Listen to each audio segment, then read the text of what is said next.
Begin by disconnecting the ground cable from the post on the battery. This is also a good time to check the condition of the terminal and the wiring, as our cable was starting to get a little corrosion, indicated by the red arrow.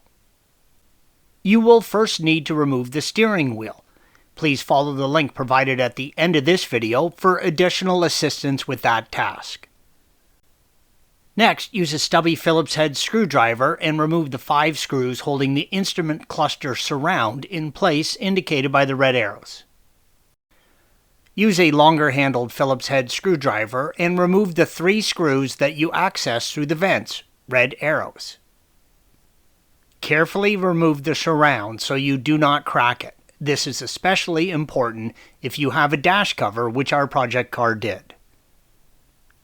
With the surround removed, use a Phillips head screwdriver and remove the 4 screws holding the cluster in place, red arrow.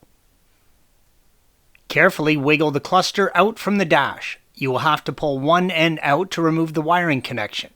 Our cluster had 3 connections. The connections are held in place by lock tabs. Push the tabs out and the connectors will separate, red arrows. With one side removed, you can get easier access to the other connections. Make sure to label the connectors so you do not mix them up.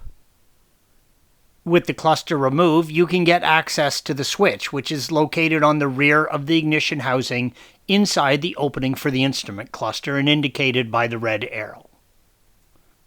Reach in and wiggle the electrical connection straight back off the rear of the switch, red arrow. With a very short screwdriver, you can access and remove the 2 Phillips head screws holding the electrical switch portion to the ignition housing, red arrows. Use a small mirror first to make sure the screw types. While this is a very tight fit, the screws should not be in place with much torque.